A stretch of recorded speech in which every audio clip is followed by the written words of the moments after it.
Greetings and welcome, or welcome back as the case may be.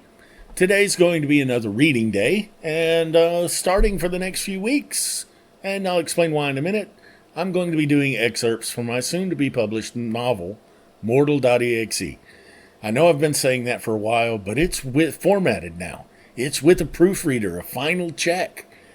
It's got a cover, and I'll be revealing that probably Friday.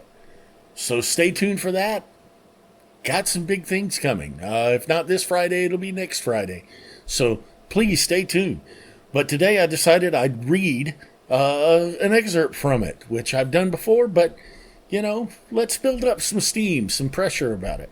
So with that said, this little scene involves my goddess Melantikos, or Mel as she is called, or prefers to be called, and her mortal friend, Sarah, have descended into the underworld.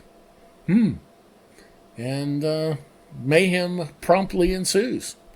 So with that, here we go. The figures from the other side of the cavern reached them and crashed over them like a wave. After being wrenched, pulled, and twisted, the tenuous connection between them finally broke. "Mel!"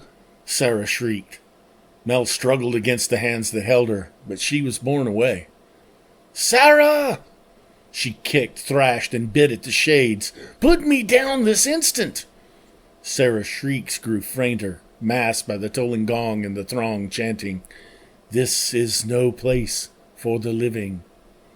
Mel struggled to free herself, but they were relentlessly carrying her farther and farther away from her friend.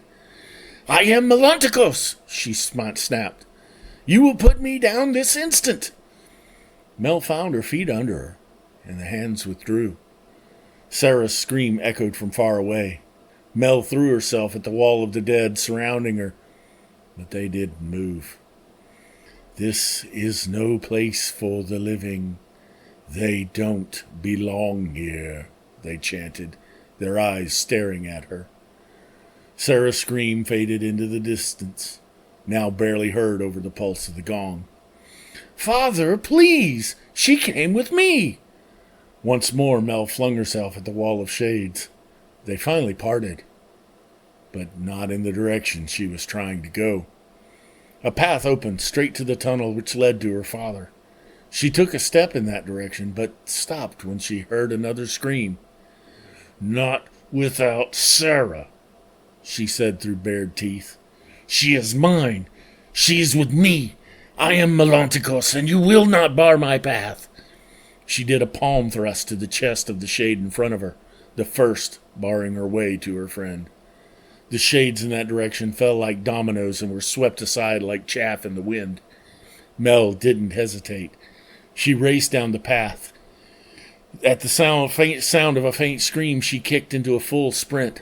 The shades were moving again, though, and closing off her way. Anger surged again. "You will not bar my path! Away, all of you!"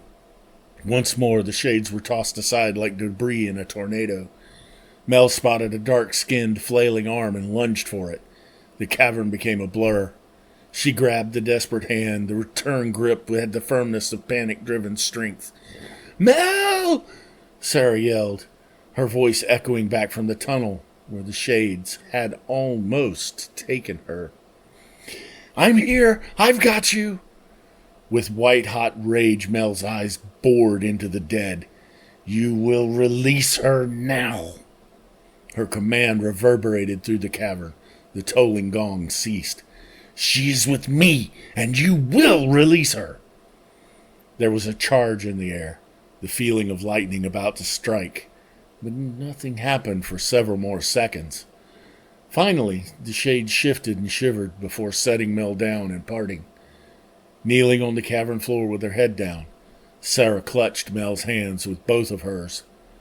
She shuddered and stammered. "Mel, it was so cold. I've never been that cold. And I saw him. I saw his face. He was coming for me." "It's okay now," Mel said, wrapping her arms around her friend. "They finally remembered who I was. He didn't look anything like they say. No skeleton, no scythe. He was cute, handsome, with wings and a sword, and oh God, Mel, part of me wanted to go with him. She broke down and hit her face against Mel's shoulder. Her muffled words still came through. I screamed and screamed for you, but you didn't come.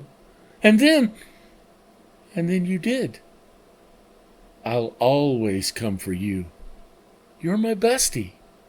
Mel curled closer and ran her fingers through her friend's short hair.